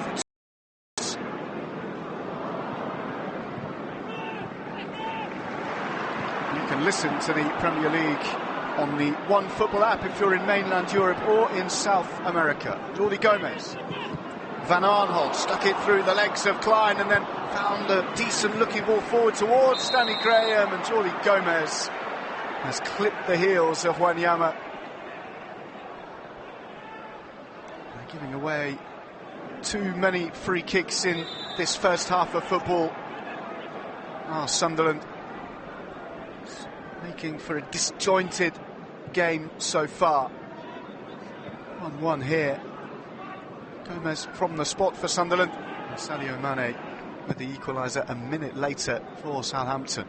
Long towards Graziano Pella. Lovely touch from him to find Shane Long, who's ball out to the near side, finds Sadio Mane, who looked for Bertrand on the overlap. Couldn't quite execute the pass, and it runs through into the hands of Costel Pantilimon. Vergini. Van Arnholt. Good pressure high at the pitch here from Southampton, forcing Van Arnholt back to Pantilimon, who clears long into the Southampton half for the pitch towards Wickham, who saw the ball sail over his head. And Catamol back in possession in the midfield, finds Wickham. Nice touch to Danny Graham. Graham forced back to Coates, halfway inside his own half of the pitch. So it's passes with Jordi Gomez, and it's possession, but negative possession here for Sunderland. That's bringing a few grumbles from their supporters. Billy Jones with the header into the midfield. Good work from Wanyama to ensure that Southampton can retake possession. Long ball down the line from Bertrand, and well, it's not convincing at all from Coates, although he manages to keep hold of possession only momentarily, because having almost lost the ball to Sadio Mane, he gives it away to Wanyama. And now this is Mane. He's got Bertrand on the overlap. Instead goes inside for Wanyama, who in turn finds Alderweireld. Support out on the right wing for Southampton from Klein, but he tried to knock it past Connor Wickham and go around the outside. Read it well, and now Larsson in possession for Sunderland in the midfield.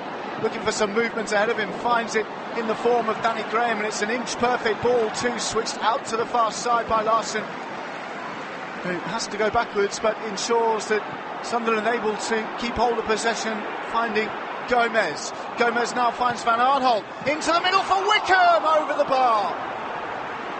Found a pocket of space, did Connor Wickham on the edge of the box. And his effort on goal is over the top of the crossbar.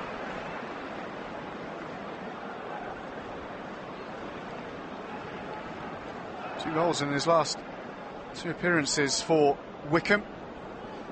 He scored in the draw away at the Britannia last weekend against Stoke City. He scored two in that 4-1 home defeat a couple of weeks ago, 3 weeks ago, against Crystal Palace.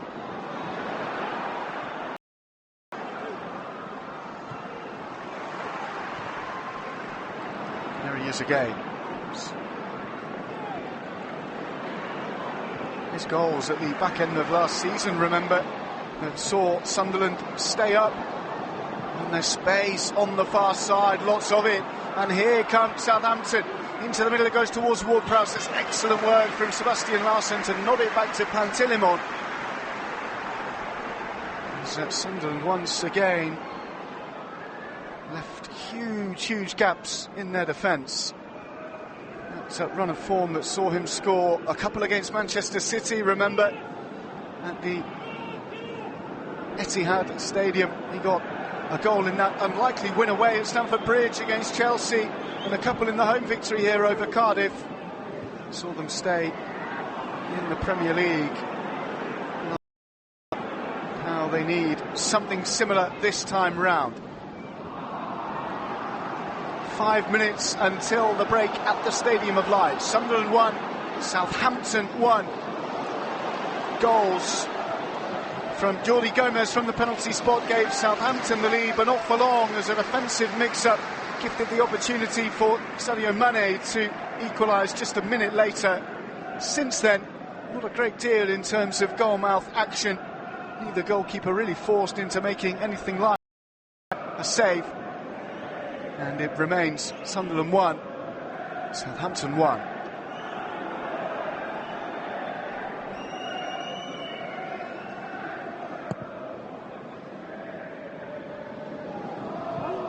Mane. Well, it's another foul by Billy Jones on Sadio Mane. He's won the ball, but in doing so, he's gone through the back of the Senegalese number 10. Treading a very, very fine line here, Billy Jones. That's the last thing they need.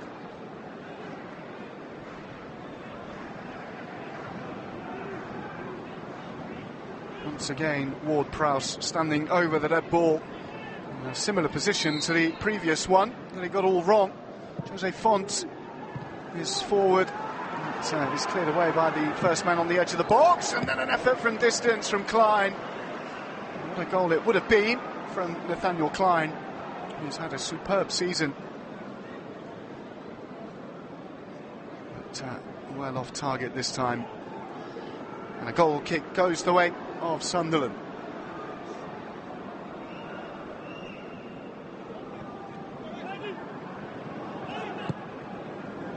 Now here come Sunderland once again. Larson back into the midfield for Catamol. That's a poor pass from Van Aanholt.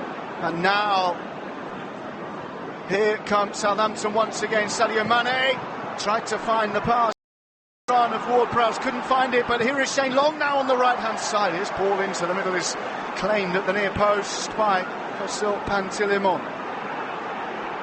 Bad news for Sunderland. Aston Villa are leading at Villa Park against Everton by a goal to nil.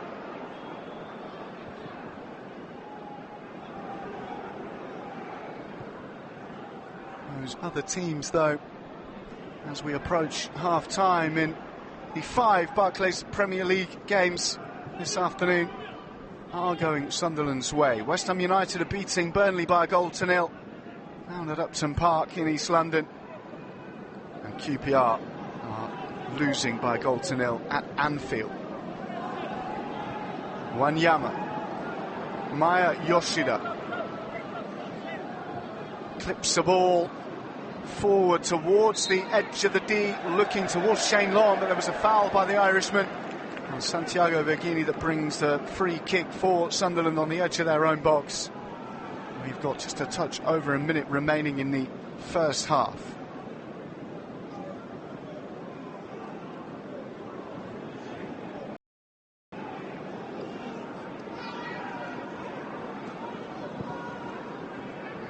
Pantilimon takes it, launches it long towards Wickham. Wanyama gets there just ahead of Connor Wickham, and his header finds Klein on the right hand side. Good ball forward down the line from Klein to find Shane Long. His pass though back inside infield, looking towards Ward-Prowse, finds only Catamol. And now Connor Wickham charging at the Southampton defence. Good challenge from Jose Font, but it finds only Jermaine Defoe into the post. And Jordi Gomez almost able to get there, or Danny Graham rather, at the back post. Not to be. And Southampton can clear. So as things stand at the bottom of the Premier League, Sunderland will remain in the bottom 3. They'll be 3 points behind both Leicester and Hull City, with a far inferior goal difference.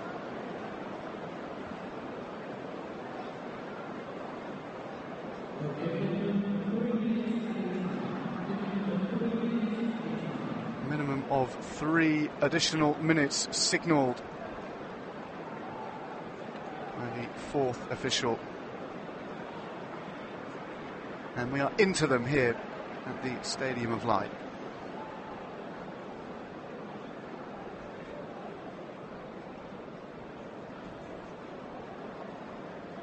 Uncontested drop ball because Jermaine Defoe needed some treatment after throwing himself at the ball to try and find a goal that would have given Sunderland the lead once again.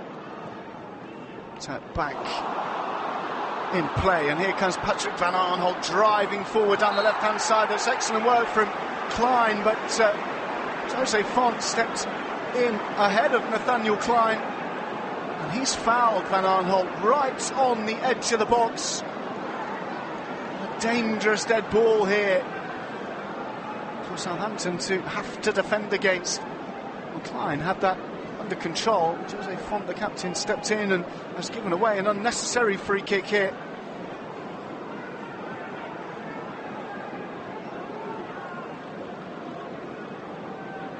Calvin Davis signals that he wants 3 in the wall. Larson and Jordi Gomez conspiring over this dead ball.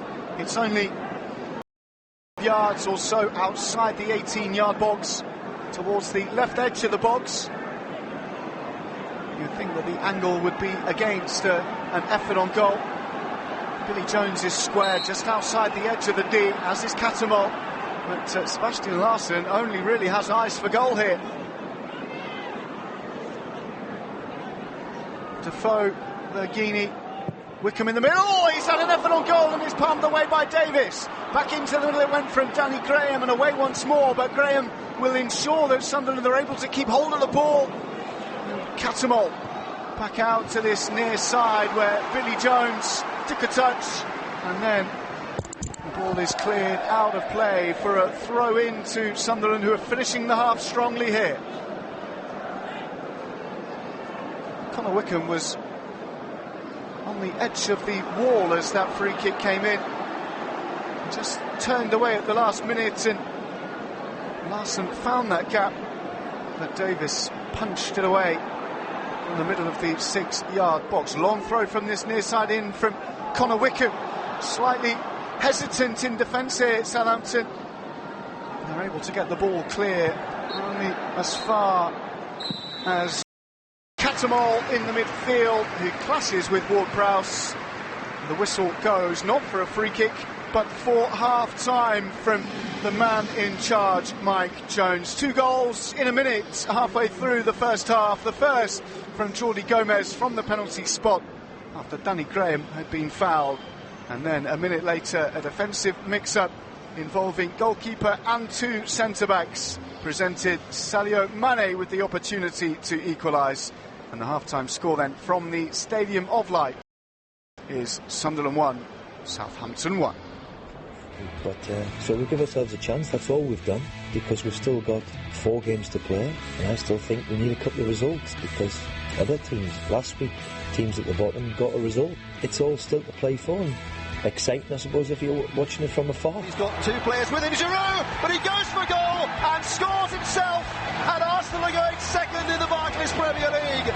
Olivier Giroud rounded off a wonderful day for Arsenal. They had 2 great performances. They were quite in a very bad situation, and they had 2 amazing results, especially at home. They've just beaten Liverpool, and therefore we are warned that we will face a big challenge there. That's all still to come on Barclays Premier League Live with talkSPORT. Plenty more good stuff to come this weekend then. Already today, Leicester victorious against Newcastle by 3-0. Liverpool lead here at Anfield, and there was a second goal in the game at Villa Park between Aston Villa and Everton. The commentary comes from Tim Long. Can they link up again? It's in towards Blow once more, and coming into the back post was Christian Benteke to double his and Aston Villa's tally just before half-time. It's now 11 goals in 9 games for the big Belgian, and Villa within touching distance of securing their top flight status again. Aston Villa 2, Everton 0. Extraordinary run of form for Christian Benteke, his second of the game. Elsewhere at half-time, Sunderland 1, Southampton 1. Gomez gave them the lead from the penalty spot. Mane with the equaliser for Southampton. It's goalless between Swansea and Stoke, and West Ham lead Burnley by a goal to nil. Mark Noble with a penalty that saw Duff red-carded as well. All of those games at half-time. Half-time here at Anfield as well, where Philippe Coutinho's goal separates the sides. Lambert cutting in towards the edge of the box, plays the cross to Coutinho in space, chance to shoot, Ben's got it in! Philippe Coutinho with yet another goal for Liverpool, and it's an absolute beauty as well. He took his time, he didn't rush, he picked his spot in the top left-hand corner, and he absolutely floated it with pinpoint precision. Liverpool lead here, it's Coutinho again. Liverpool 1, Queen's Park Rangers 0. Liverpool, of course, trying to chase down Manchester United. There's a 7-point gap between them. United 4th in the table. They play at 5:30 tonight. West Brom are the visitors to Old Trafford. Let's hear from the two managers. You shall always be compared with your opponent. And when your opponent shows more aggression, then you have to show that also. Otherwise, you are the underdog. And that's a lesson. But it happens more than once, normally. So I don't hope that it is against West Bromwich Albion again. The thing with this league is that, nobody packs it in, everybody keeps going. That'll be, I'm sure Sean will be saying that to the lads at Burnley. Chris will be saying the same things at the lads at QPR. While there's a chance, then, it's that spirit and commitment that, this country is renowned for, when you are up against it and nobody gives in. Adam Virgo and Alex Crook will bring you full commentary on Manchester United against West Brom. Darren Fletcher, of course, returning to Old Trafford. That game kicks off in about just over an hour and a half from now. When we come back, we'll talk to Adrian Clark about Liverpool's dominance in the opening 45 minutes here at Anfield. You're listening to Barclays Premier League Live with talkSPORT. One planet, one game, one football. The all-new One Football app is available right now for iOS, Android and Windows phones. With all the latest football news, live scores, results, highlights and more from the Premier League, Champions League and hundreds of international competitions. Download the One Football app from your app store today to follow all the Premier League matches with live text commentary and vote for your man of the match. One Football, the best app for football fans. Well, Everton coming forward here. It's 3. Kevin Morales off the bench to finish Manchester United off. This is Barclays Premier League Live. Exclusive global Premier League radio commentary and post-match analysis. Found his way towards us, back to Arnautovic. Tries a turn, it's going to come back for Adam! Oh, absolute rocket into the top corner. Stoke deservedly level. Barclays Premier League Live. All the biggest games every Premier League weekend. It's going to be in, surely! It's turned in! Leicester have the lead! Just a minute after Burnley miss a penalty, Leicester go up the other end and put the ball into the back of the net. This is Barclays Premier League Live. Never miss a kick of the Barclays Premier League. All weekend, every weekend. Here's Kolarov, who thought his goal had won the game. It's a good delivery, and it's turned in by Fernandinho. They were 2-0 up, they were pegged back to 2-2, and Fernandinho with his third goal of the season.